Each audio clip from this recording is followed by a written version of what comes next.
Sasha's biggest fear comes true. Welcome to Community News. My name is Paul.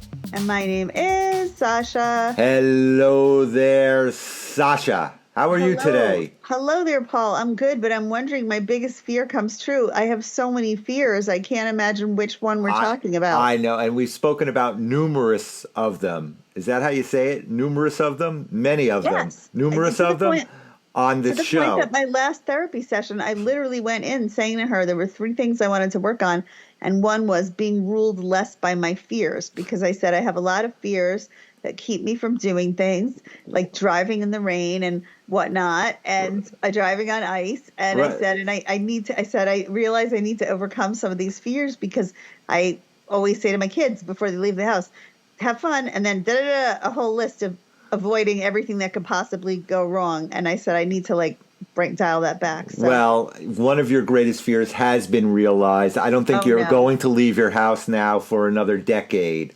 Oh, no. There's been a report on Main Street that a tree fell down on a live wire. It's blocking the sidewalk. Please avoid that area until the electric company can come and get things all taken care of. But I know an electrical wire, a tree, and falling, all those 3 things combined are your fear.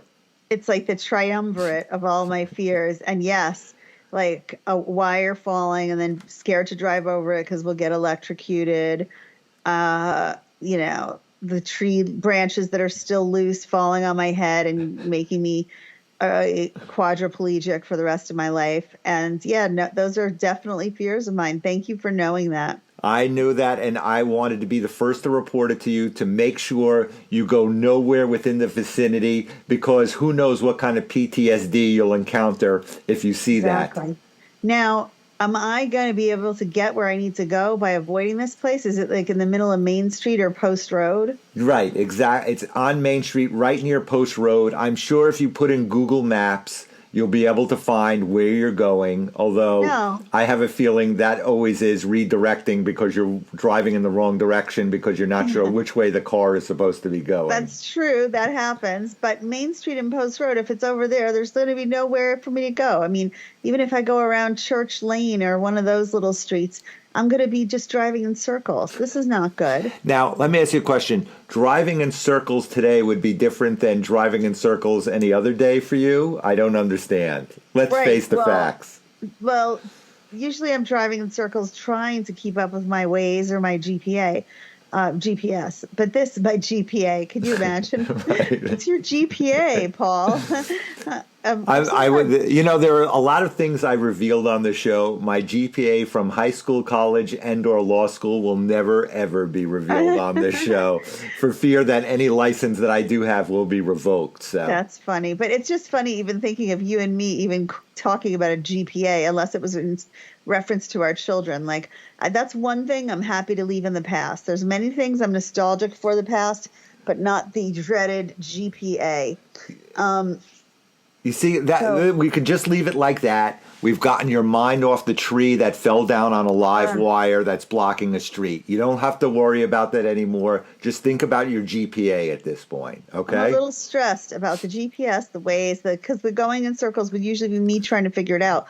But this could be truly a forever going in circles, like crop circles, because if there's only so many ways to go, and if that car and wires are stuck over there, we're all just going to be stuck. Well, here's some good news then.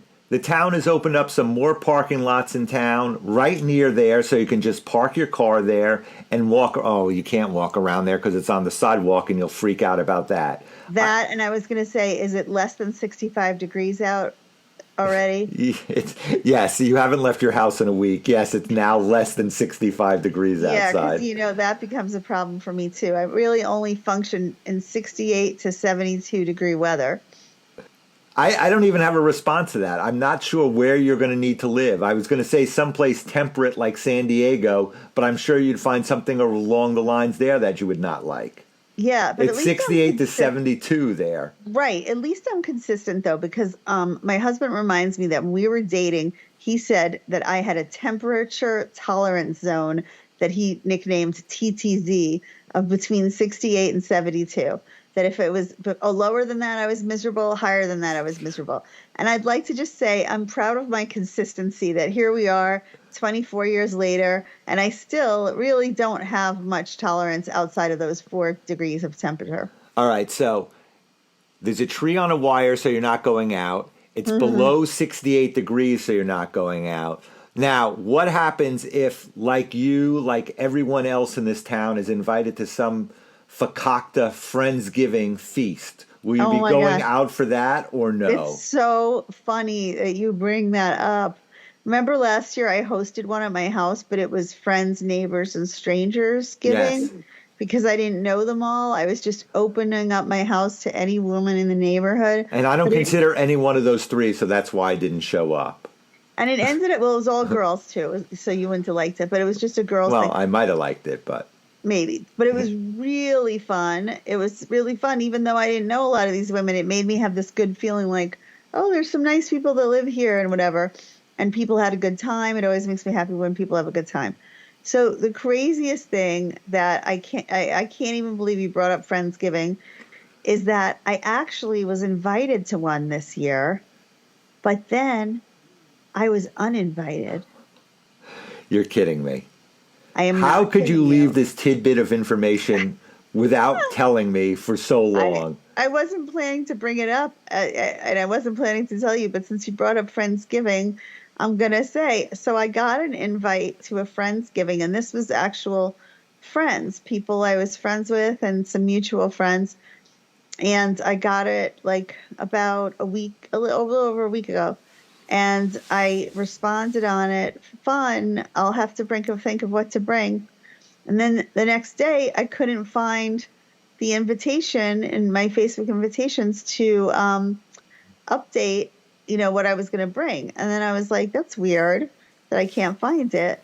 And then I searched for the group that it used to that we used to organize. Somebody used to organize like monthly events through this group, and this was one of them. And I couldn't find the group anymore. So I'd been unceremoniously removed from that. And I guess. Holy cow. I know. I've never had this happen in my entire life where I've been invited to something and then uninvited, but not even officially uninvited, just like, I don't know. Totally ghosted. Like you disappeared. Yeah, but it's so odd. I don't know what to make of that. I think I might have to conduct my own I-Team investigation to find out what the hell is going on here, because this is way too bizarre. How dare anybody diss my Sasha? How dare they? I just don't understand, why invite me if you don't want me to come? But then it's like, okay, maybe it was an oversight, and they invited everyone in the group and then realized they didn't want me in the group anymore and didn't want me to come. But if I did that, I would probably just suck up the person coming, or maybe make a phone call. Well, you know what I mean? Not suck up, but you know what I mean? Just deal with it if I'd made this mistake. Or I'd make a phone call or a text and be like, hey, we have some stuff we should talk about. I've never had someone basically, I guess, end a friendship by inviting me to something and then uninviting me. Wow. There's a first time for everything. Episode 351, we can find out that Sasha somehow has been ghosted. It's unbelievable. Not even ghosted, kicked out of the yes, exactly. the social monthly group and uninvited to something that I was invited to. We will get to the bottom of this. If any of our listeners happen to know why this happened to Sasha, please get in contact with us immediately. cnpodcast.com is our website. You can leave us a message there. So that's it. That wraps up community news. Friendsgiving, make sure to stay away from Main Street. Stop saying that word. Stop saying Friendsgiving. I'm having PTSD over it. Aye. Make sure to stay away from Post and Main Street. I don't want to give Sasha PTSD, but you know what's happening there anyway. And as always, my name is Paul. And as always, my name is Sasha. Oh, and happy 351st episode, Paul. We've done 351 of these. It's unbelievable. I will see you next Tuesday. I'll see you next Tuesday, Paul. We love you, community. Take care. Bye-bye. Bye. Bye.